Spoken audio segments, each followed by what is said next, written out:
Probably want to Well, I'll stand here. Yeah. Oh, sorry.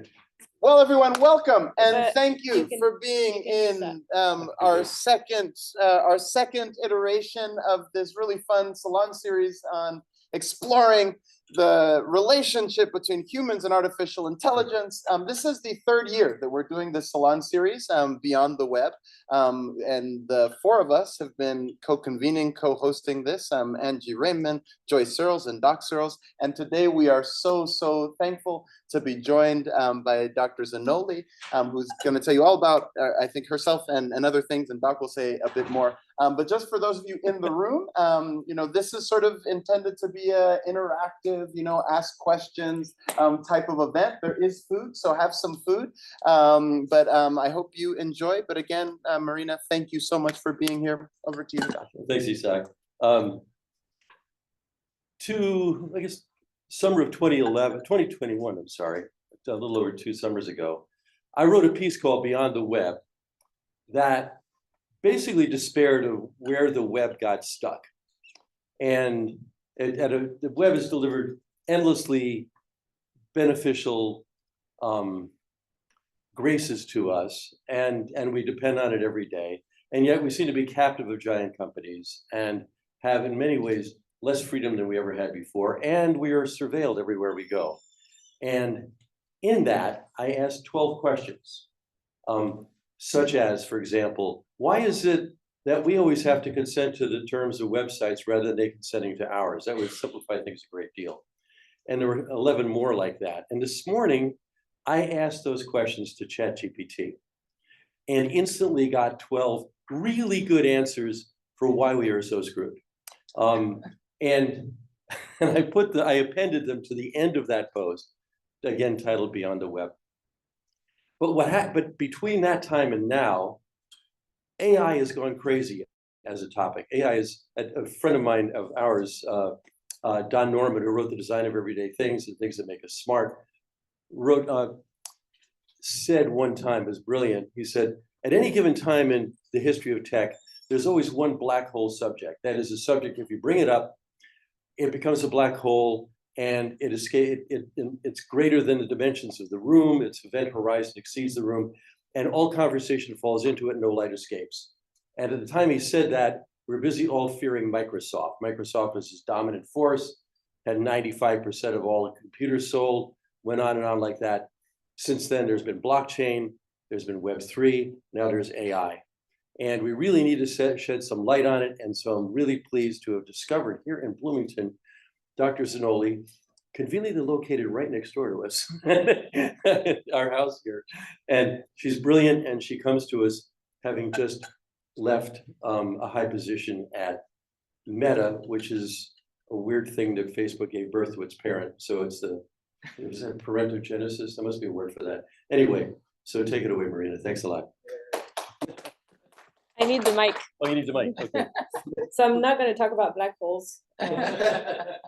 But thanks, Doc, for the introduction. Thanks, Isaac, Doc, and Joyce for inviting me.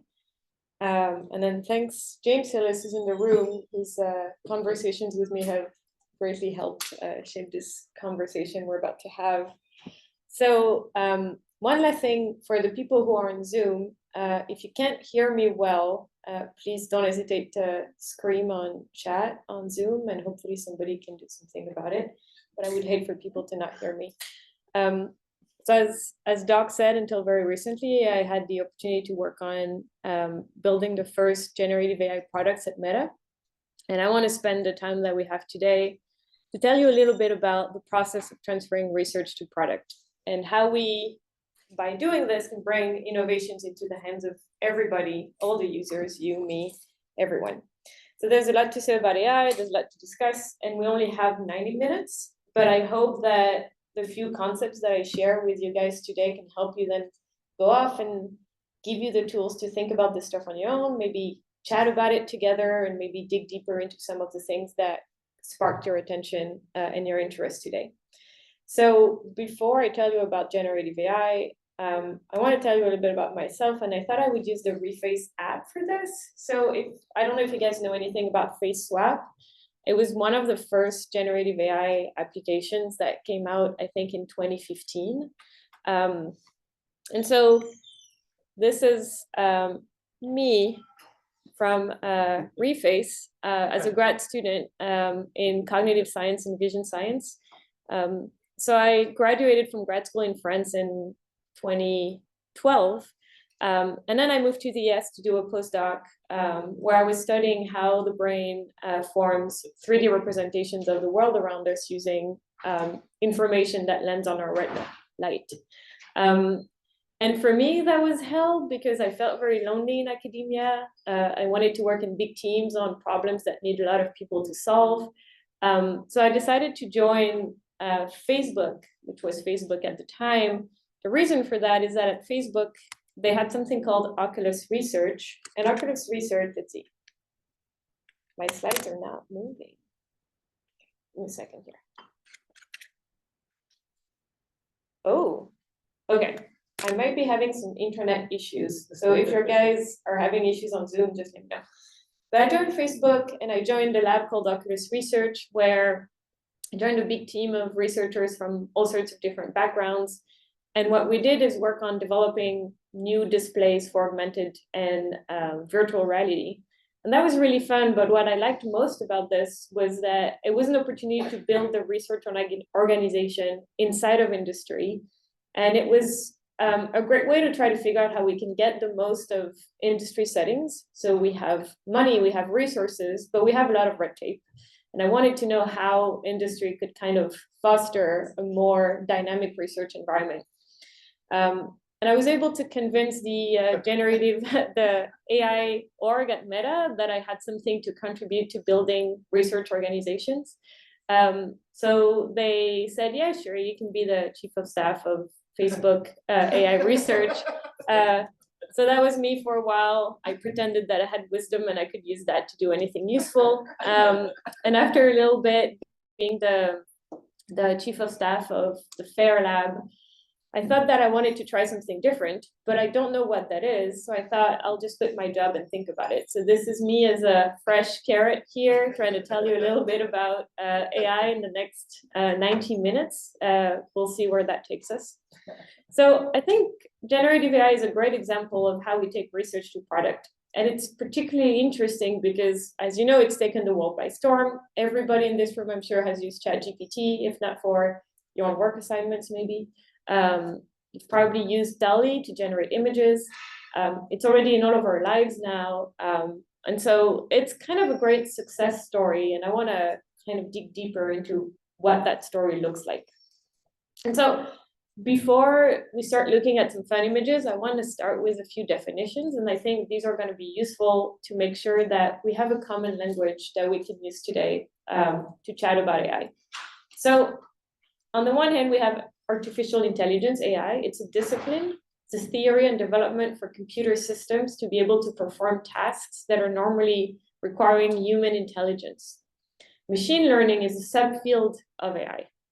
Machine learning means giving computers the ability to learn without explicit programming.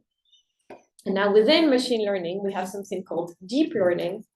And what deep learning is that it uses what we call deep neural networks. It means that they're made of many, many layers of neural networks to learn more complex associations. And then inside of deep learning, we have generative AI. Okay, so it's one way to think about generative AI is to contrast it with more classical types of AI models that are very ubiquitous in our lives right now. So typically the models that we've seen mostly having influenced the way we live right now in the past 10 years or so are discriminative models. They can classify stuff. Give them an image of a dog, they'll tell you, yeah, that's a dog, or no, it's not a dog. In contrast to that, a generative model will generate an image of a dog if you give it an image of a dog. And so the way models needs to be trained to do those different tasks is fundamentally different, and we'll go very, very briefly into the differences. And so at a very high level, there's probably two types of generative models you've seen. There's generative language models, think ChatGPT. Those models actually don't generate, they predict. They're very good at predicting what comes next. You give them a prompt, You give them the beginning of a text and it can generate way more. Generative image models you've probably seen around. These models take images or text as prompt, and then they generate new images. Those images are based on what data that has not been seen, but that could have been. So think of it as within the big space of data that's been used to learn for those models. Inside of that, there are possibilities, potential images, and this is what the model generates.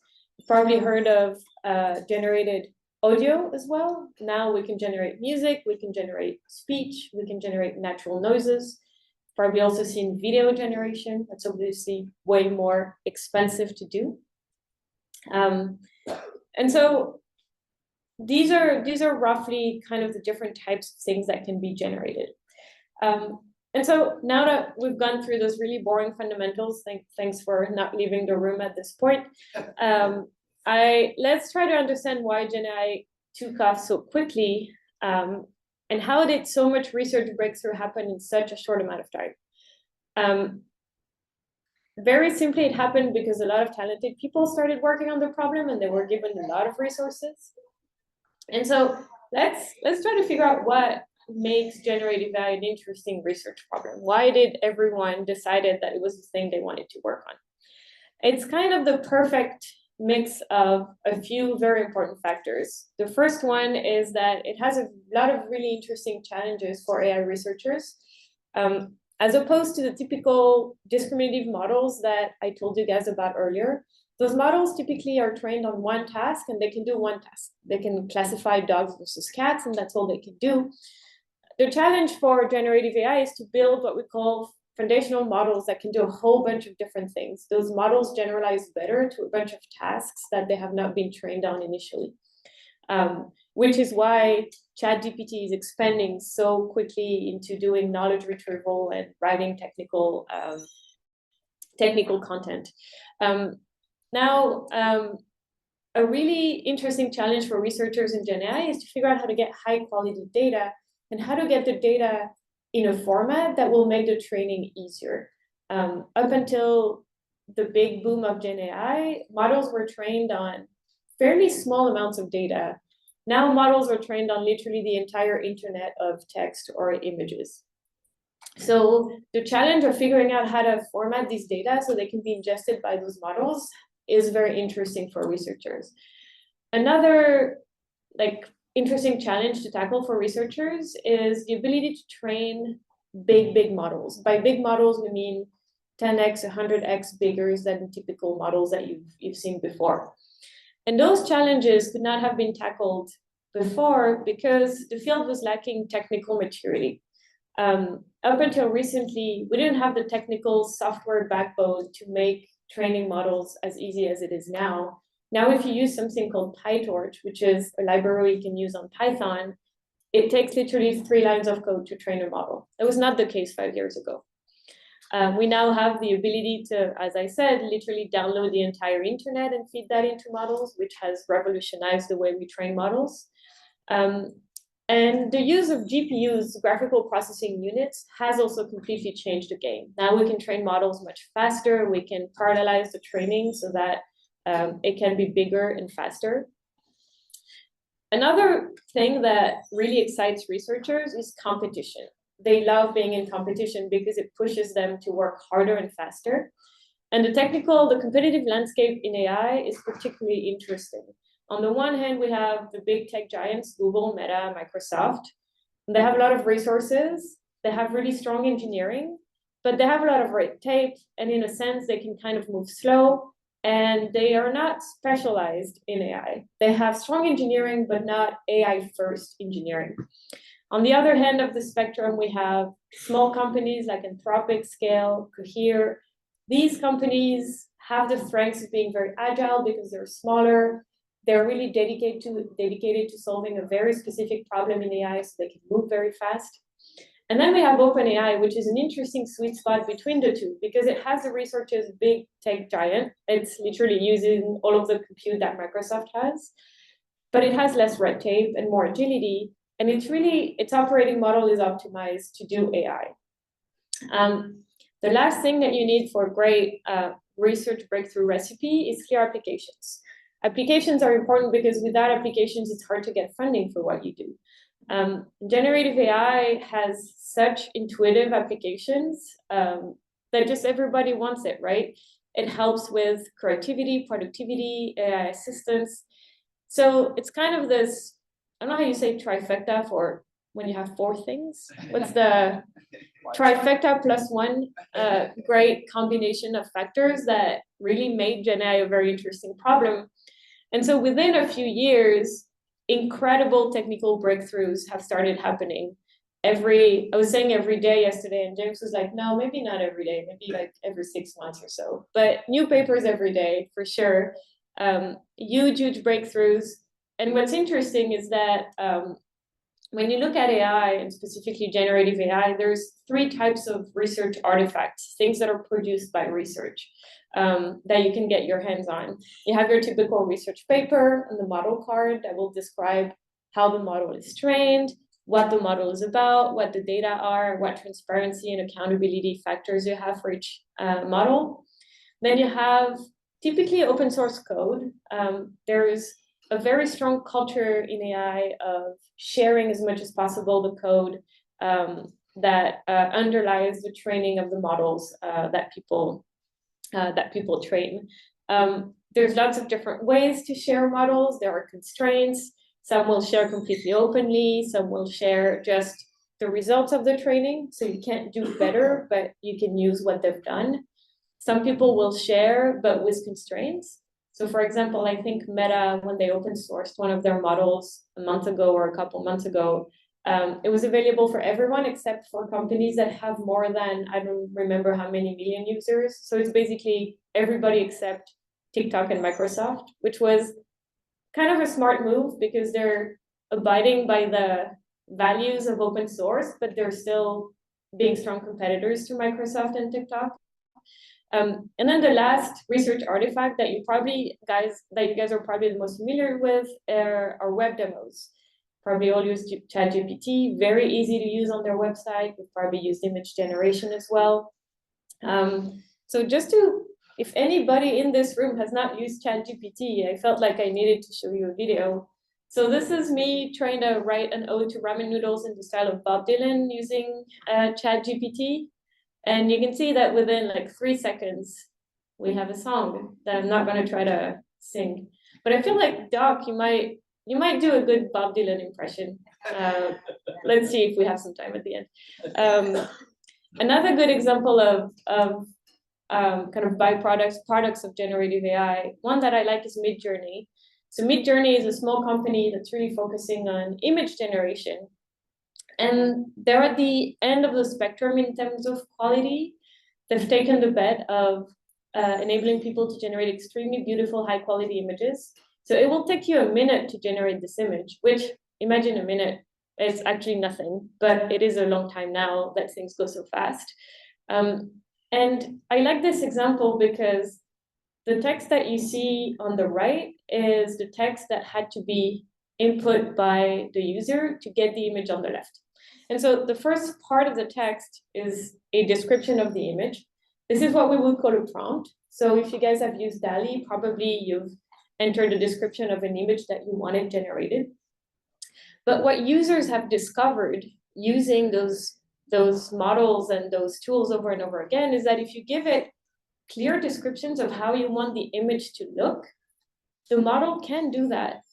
You can literally say, photo shoot using a Canon R6 with high quality 25mm lens, and that's what it's going to look like.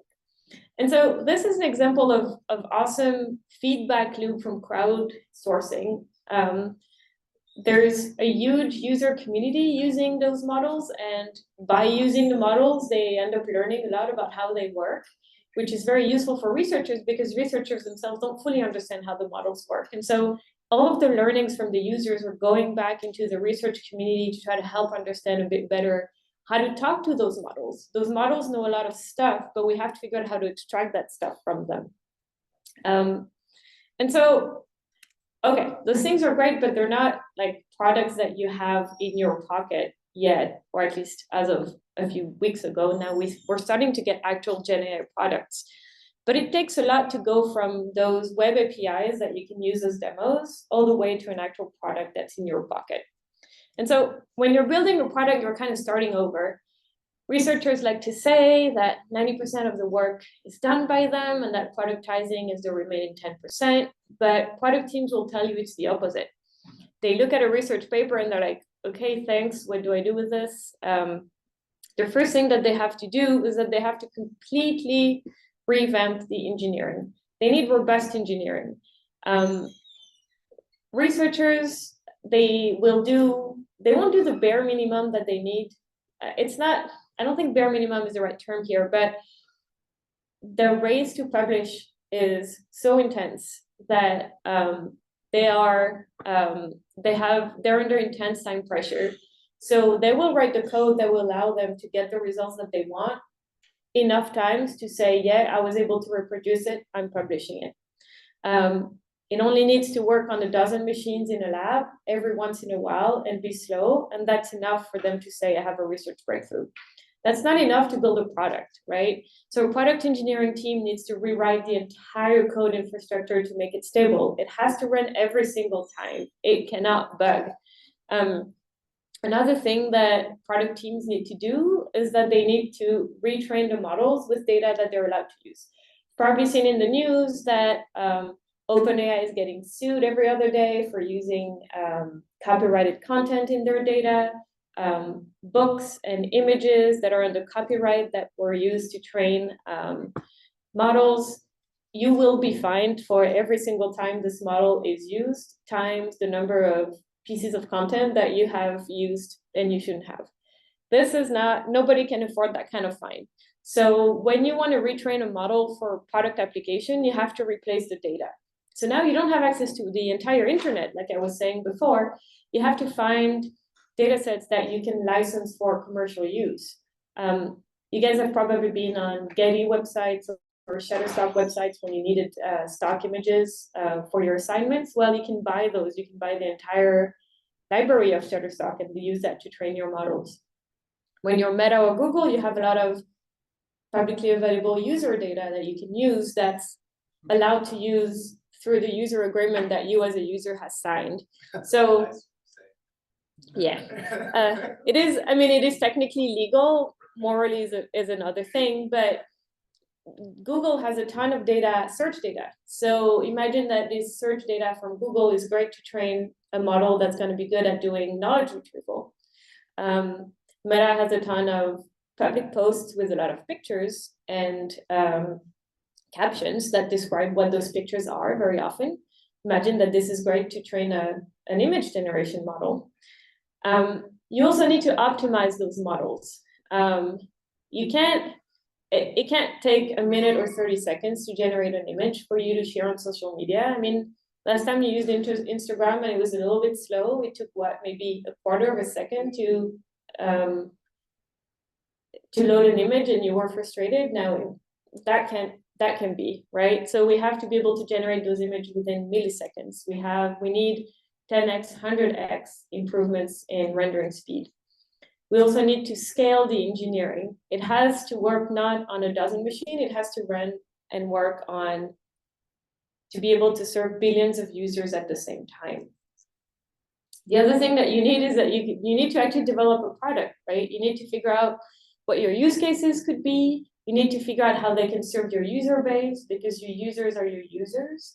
You need to figure out what kind of hole you want to fill in their lives and whether or not this potential new technology can fill that hole. You do that through a bunch of back and forth feedback loop user research, especially for new products. You have to figure out how people interact with them. And most importantly, you need a revenue strategy.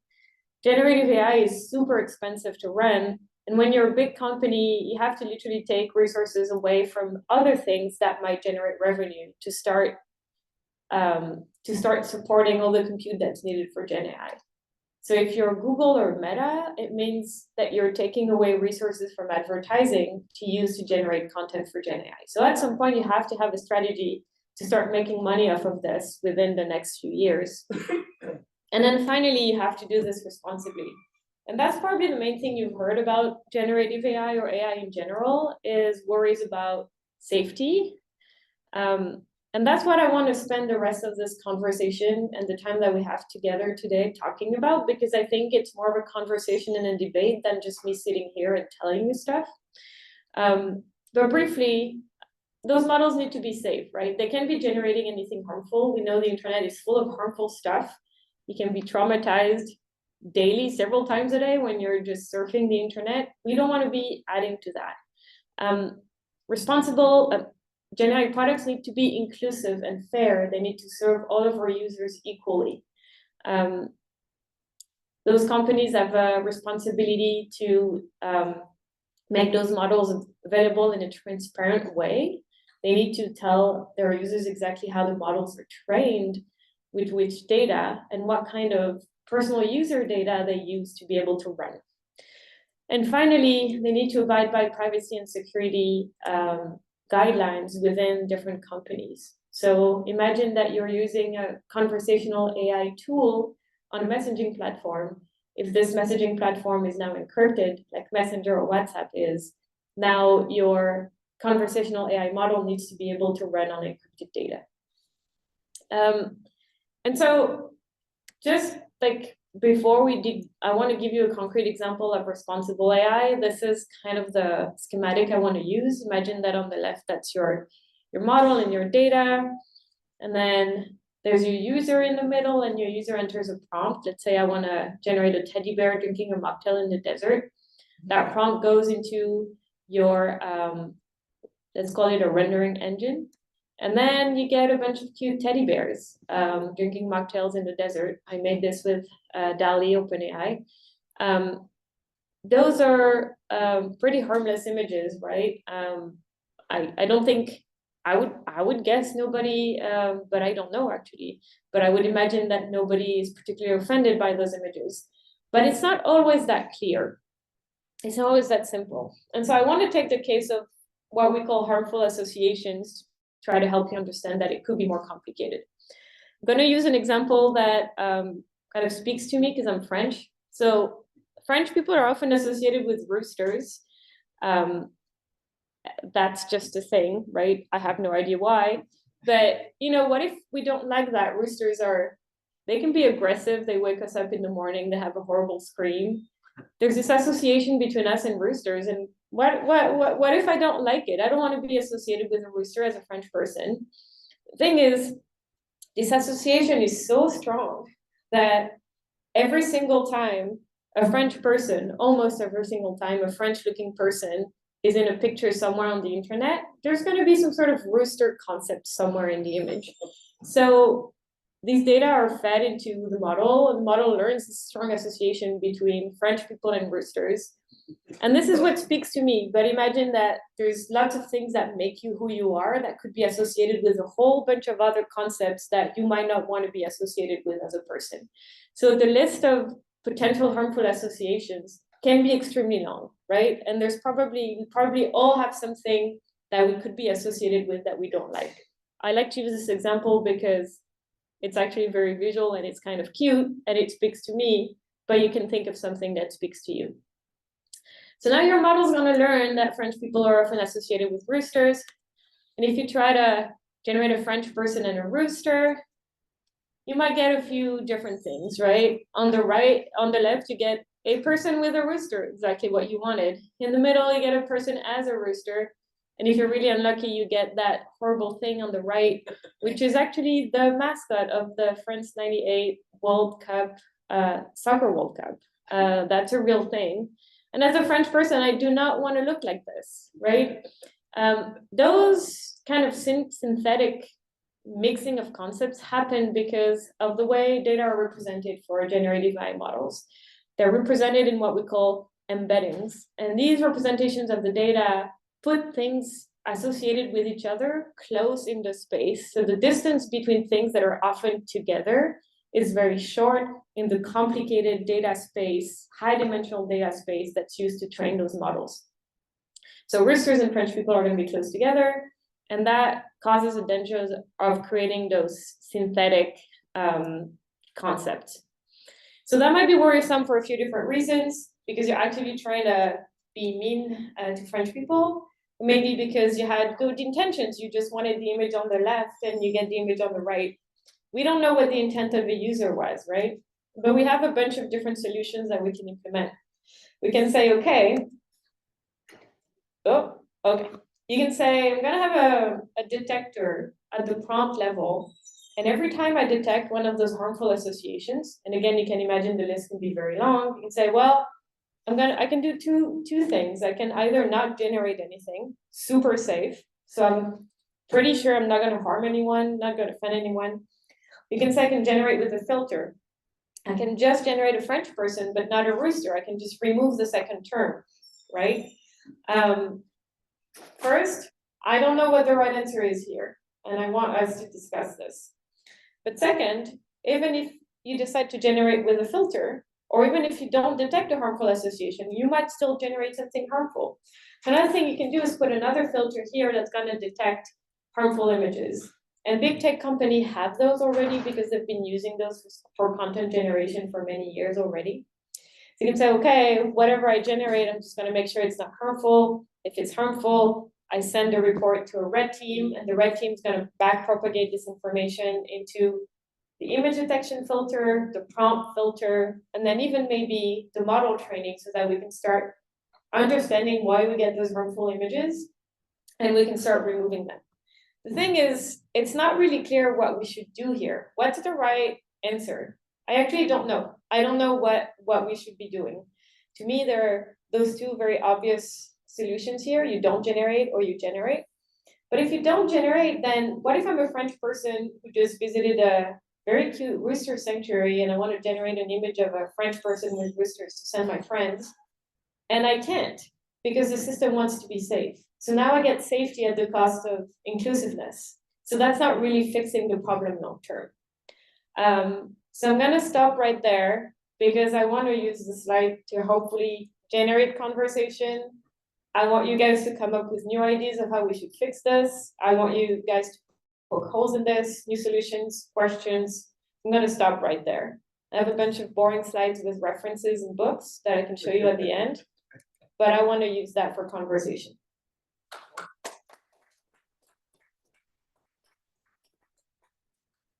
So, questions? Questions? There is a microphone. There is a microphone. Zoom might not hear it, so I'm going to stay here and repeat the question before I answer it so that Zoom can hear. Go for it. In the back. You want me to? Yeah, so I think a topic that's kind of interesting and kind of relevant to this case is stuff. It's like, how do we culturally view AI as sort of a tool versus something else? It's, for example, one of the big debates about AI is like one of the big safety issues is stuff like plagiarism, copying and copyright and that sort of stuff. But for example, if I were to use Microsoft Word to say plagiarize an essay, no one would assign blame to Microsoft Word, right? All the blame would be on me. Well, I was wondering, because like we see Microsoft Word as a tool, but we don't really see AI as a tool. So if an AI generated something that was kind of copyrighted, you would blame the AI, not sort of, I don't know, hypothetically, right? So I'm just wondering what kind of your thoughts on like AI as a tool versus AI as something else, how much responsibility we should assign for potential violations. So I think your thoughts are way more articulate than mine could ever be. I think you made a really good point. So just to make sure Zoom understood, and I'm going to butcher your question, but I don't want to make it, I'm going to try to make it quick. When someone plagiarizes using Microsoft Word, nobody blames Microsoft Word. And when somebody plagiarizes using AI, AI gets blamed in a way. So how do you define what is a tool versus what is, what word would you use as opposed in contrast to tool in that case? Yeah. Again, I think your answer is way more articulate than what I could come up with. It's very interesting. And I think the question is why do we see AI as more than anything than a tool, a companion? I don't know. I think it's because it surprises us and we don't fully understand us, and the process of the feedback loop of understanding what it does and improving what it is so fast that it's more of an interaction between us and the technology as it develops than, hey, it's a final product, go use it. That's my poorly articulated answer to your very well articulated question. I actually find it interesting because there is a perspective that says this is just a tool that often so We hear you over here. I was just saying that Closer to your. I Yeah. don't I'm surprised to hear that it's not used as a tool because I see it. I see the thing that often other couldn't put a nail into a wood without a hammer. So AI is going to enhance our ability to develop. I think the question is it being developed correctly? Closer. I think the question is it being developed in a direction that so I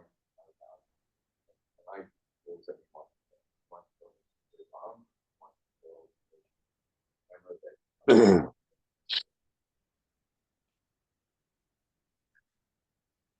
I think Joyce has a. Joyce, yeah. Joyce? Yeah. Very close to your mouth. I think it's a very interesting, super interesting question also, in that we don't, as you say, think of it as a tool. But I think it's more about a psychology, because I look at a hammer, I know that's a tool, but I don't really know what AI is. And I think it's a mental model thing that we bring to it. We bring, somebody's talking back to me in something that sounds human. And that's where a lot of, I think, research would be very, very useful for us to figure out how to either change our mental models or to somehow, there's an education piece in this, but first of all, we have to understand, why do we not think of it as a tool? We think of it as our little helper or whatever. So. I mean, I think part of that is because it's so black boxy. It's like it's a billion parameters. It's black box you with a billion parameters. And we as individual beings cannot understand what's happening in that system. I thought the mid-journey example was a very good example of, like, first off, safety issues, because it's generated an image that I cannot discriminate from a real-world image because it understands optics, it understands physics in a way that my brain doesn't. And it also has access to data that my brain does not have access to, because it literally looks at all of the meta tags of those images and says, oh, this was generated by a Canon with this f-stop. This is just information that humans don't have access to. So there's a ton of mystery behind it, right? We do not, as individuals, we cannot understand what these models are actually doing. In the same way that we can't understand how our brains actually generate things that we generate. Right? It's just too high dimensional. And we have to learn to accept that. Really? We have to learn to accept that. I have something, and then I want to read a question that came up. I think one of the things is, if we keep calling these tools, then the individual that hands the hammer to a 2-year-old is the one responsible. And if we don't get out of that mindset, there's people, big tech, that's going to be responsible in ways that maybe they shouldn't, right? So a hammer in my hands should in theory be safe. If you hand it to a 2-year-old, don't be surprised when it goes wrong. And that responsibility is mine as the grown-up for knowing the potential violence that can occur with the hammer. And that analogy to me is dangerous long-term when we talk about this stuff. Because I definitely know what a tool is capable of when we're talking about a hammer. We don't know yet. And so if we keep, in my opinion, if we keep walking down sort of, for while we try to grapple with this, if we keep trying to make these analogies that don't fit well, but work for today, we're going to end up with creepy lawyers like me who design really bad law that holds people responsible in ways today that won't envision what the hammer could have been if we didn't label it a tool from the beginning. And it does worry me that you're gonna start seeing AI regulation and stuff that's gonna destroy the idea. Are you comfortable with using metaphors that can change over time as Sure. as but the that- thing changes over? I'm not going to call it Absolutely. tool. So her comment was very comfortable with metaphors that need to change over time. The problem is the law doesn't work that way very well. So you're about ready to potentially see massive AI regulation that is not easily changed over time. That's the problem with metaphors that explain things to people who can't otherwise understand what's happening. We stuck there for a long period of time. Do you think there is, and you can repeat my question, do you think there is a better metaphor that would be relevant, at least for now, even though you're right, it's dangerous to have a metaphor that you're willing to change over time, but is there even a metaphor that would be better than a tool right now in your mind? I'm not 100, that's a good question. My concern is that we're so busy regulating the future, we're not grappling with the day-to-day stuff that already exists.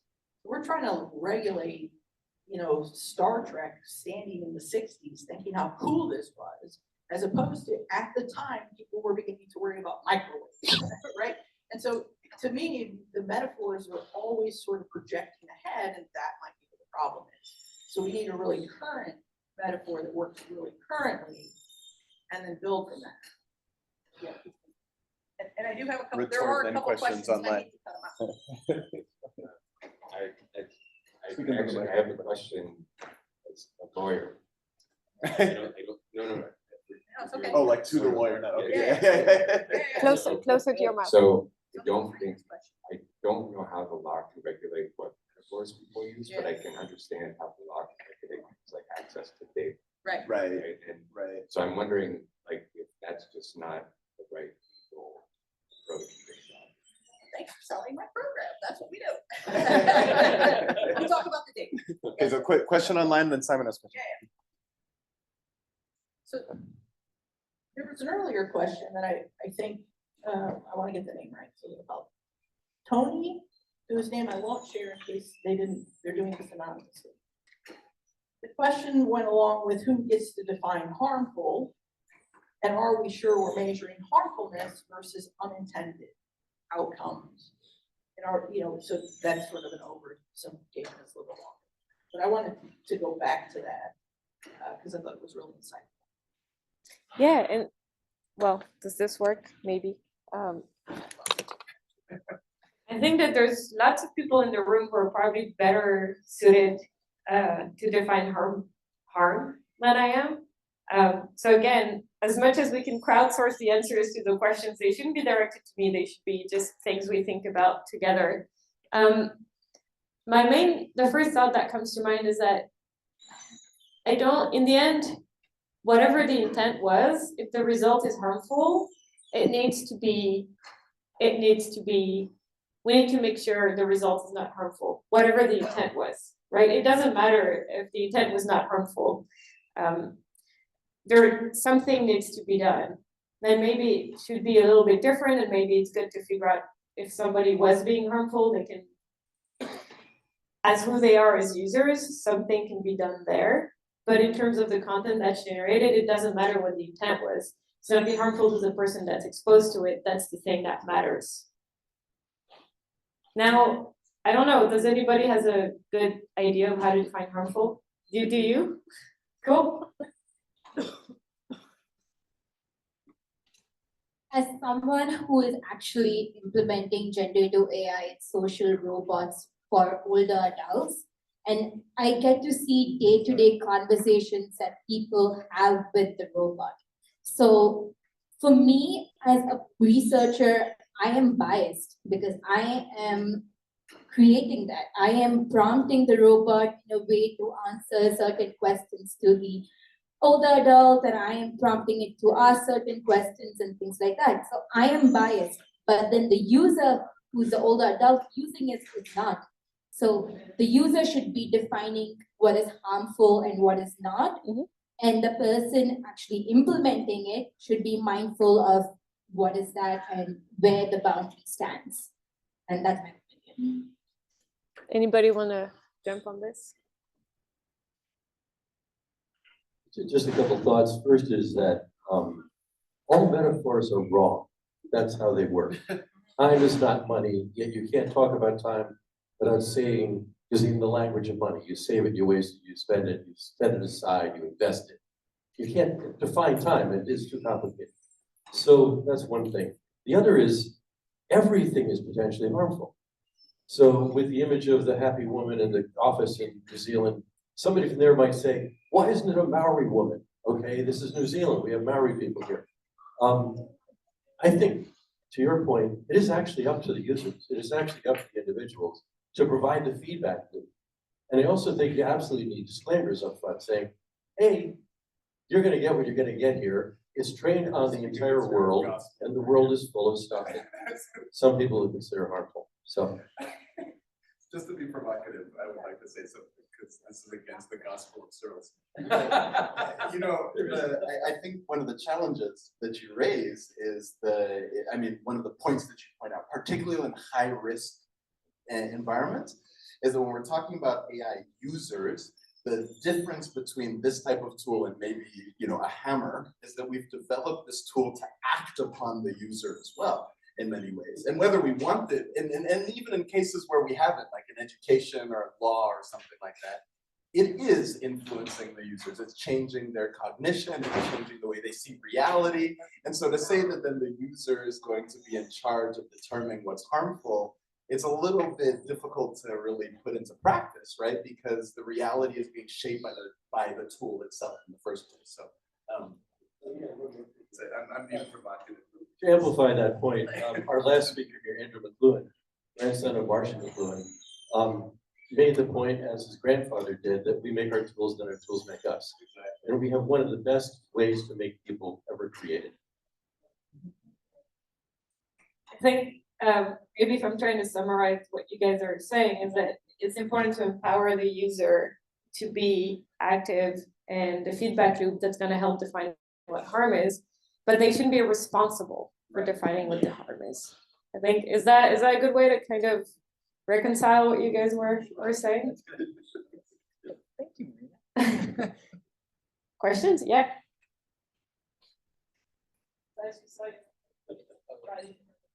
Thank you. I'm a doctoral researcher from the law school, and so I've been really enjoying the conversation, and especially my research touches on Section 230 and AI. So the question of whether it is a tool has been debated, and nobody has an answer. And to add a little bit of complexity to that, whether it is a neutral tool or not, has sparkled a lot of conversation. My question here, I think, touches a little bit more on kind of day-to-day role of what a responsible AI team does. And so one first question is, who is, in your experience, first of all, I think, how do is it called responsible AI team in Meta? Do you also have trust and safety team? Because of the 2016 election, what is the name of the team? And maybe that would direct some sort of conversation. And then the second question is, so who is in kind of the room who makes the day-to-day kind of conversation? Are they mostly engineers? Are there any lawyers? Are there any philosophers? Or something like that? And also the nationality, like you come from France, so you have a very, I think through your example, it shows that someone from France will give a specific example, metaphor to a question, and that will be very different from someone from Taiwan, for instance. Right? So I was curious about the nationality itself, how many people from the global south, is that into consideration in any way? And then the final question is, so right now you have a lot of questions that you do not know the answer of. So in Meta, what is the point that they decide that they have to launch the product without knowing a lot of answer to a lot of questions?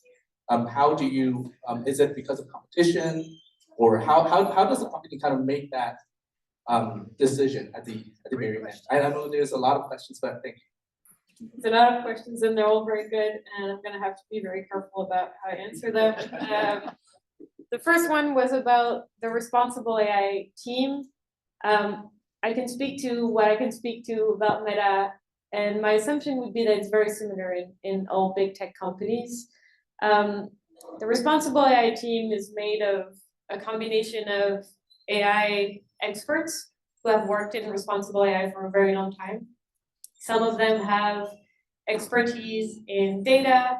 Some of them have expertise in models and model training. That's part of the responsible AI team. So some of them are researchers and engineers. And then a lot of them are user researchers, policy people, lawyers, ethicists, cognitive scientists. And then you have the whole gamut of people who actually do the work, program managers and product managers. And so it's an extremely multidisciplinary team. And the way conversations go is that policymakers and lawyers and ethicists will say, this is the state we would like things to be in.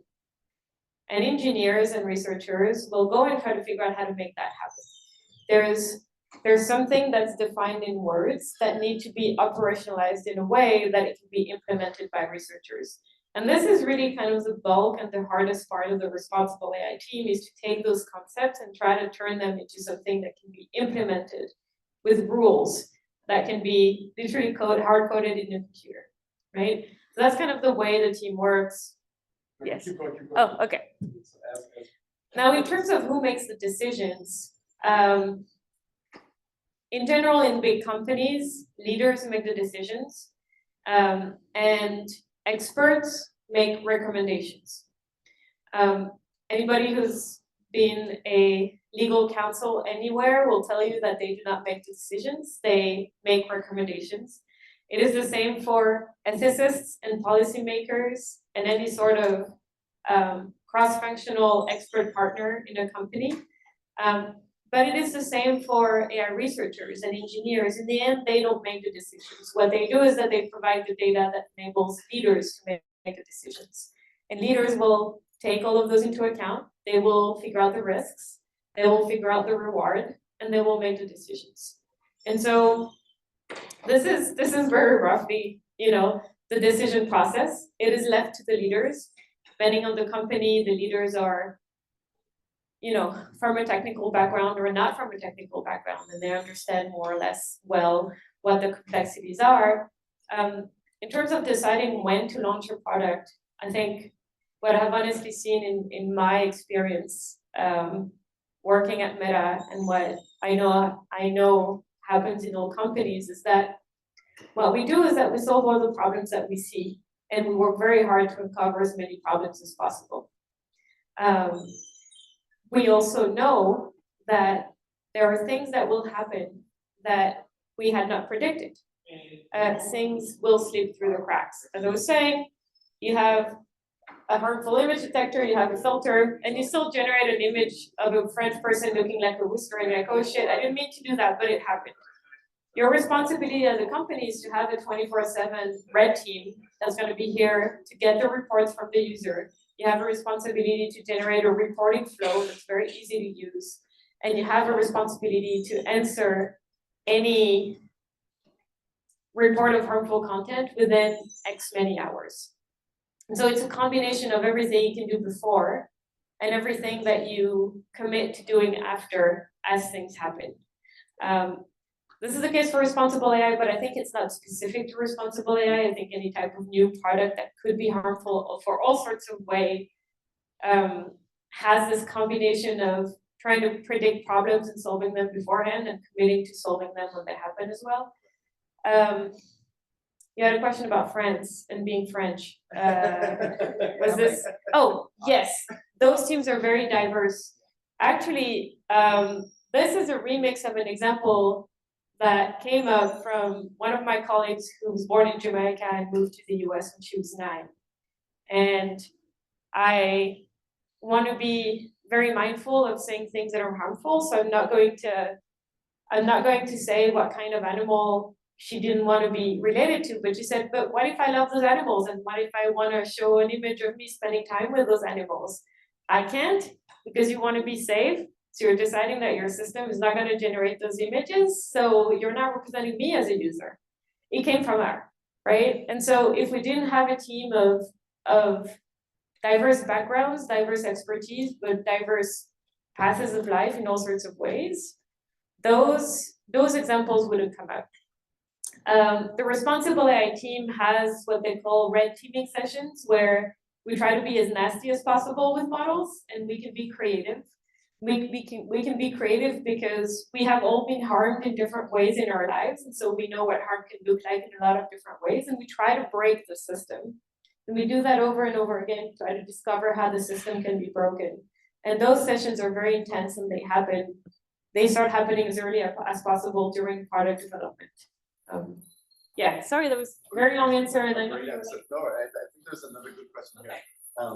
Just again, being a little provocative, but you know, do you not think that there's a difference between having a multidisciplinary team, i.e. multi-stakeholder, you know, required, versus a multi-stakeholder team that is all being paid by Mark Zuckerberg? Yeah.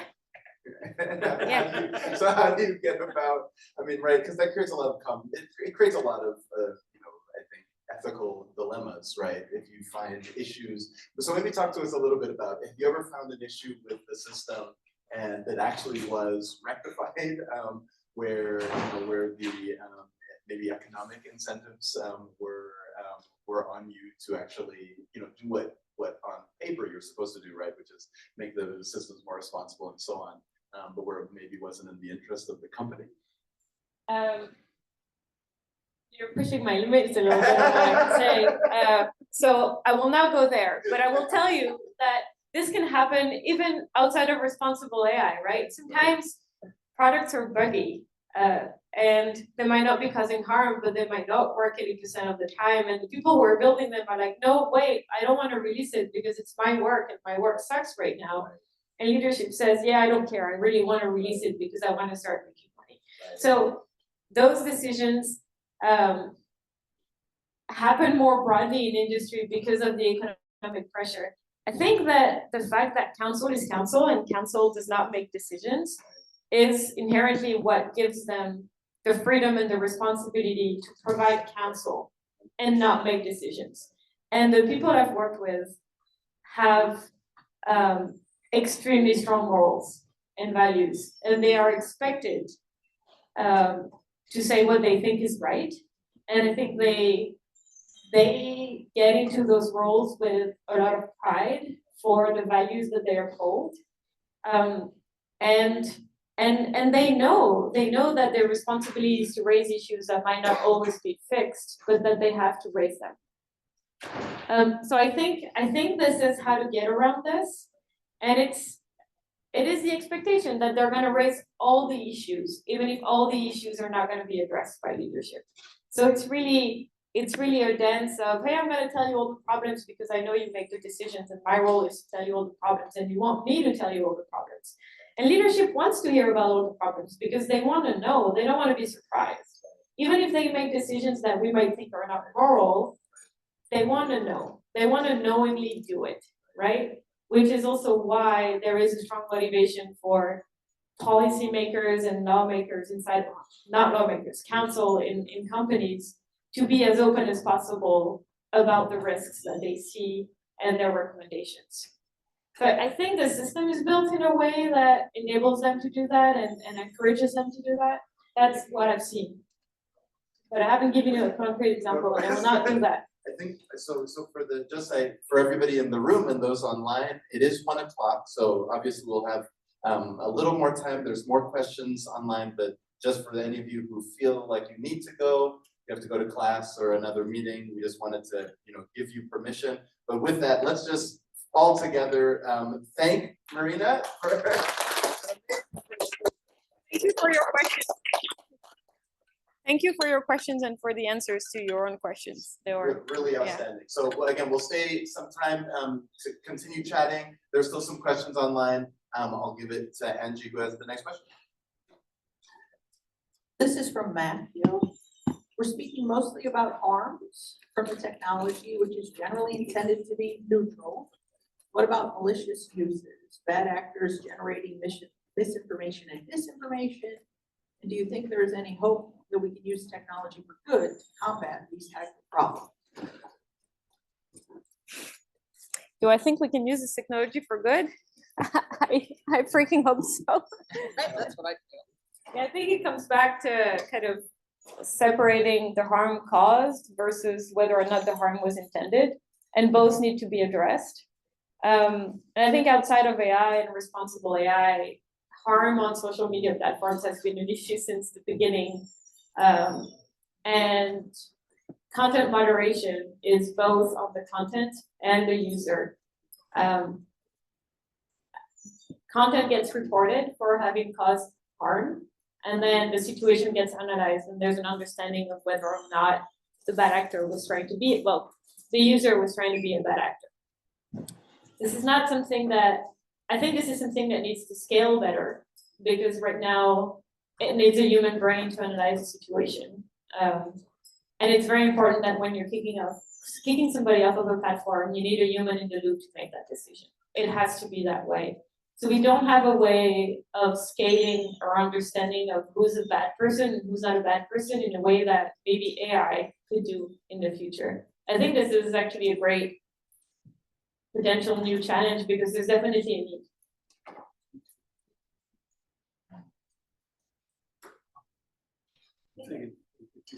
Change her view to the real. Oh, yeah, let me, so I can stop screen sharing, right? Stop sharing. How do I do that? Yeah, I don't know how to stop sharing my screen. You don't have the red stop share button? No. It isn't. She's not letting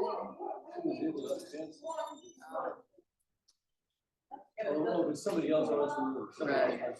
Yeah, no, yeah, that's not me. But sorry, people who are seeing my face trying to figure things out.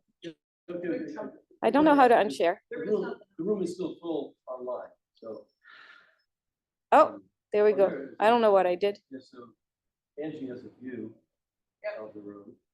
And ask Jonathan.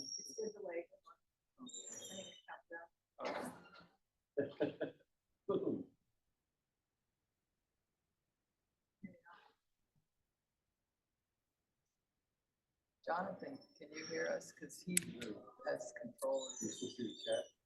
I can. Marina is. Neil says ask AI. Any more questions in the room, in the Zoom room? Yeah, we should probably just ask the next question, because we can't seem to get this worked out. Okay. I think people are muted by default. I'm not sure.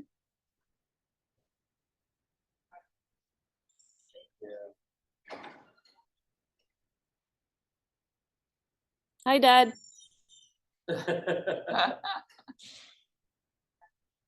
She did. I think he's in Utah. Yes, he's in Utah. Yeah. Yeah, he'll have good ones.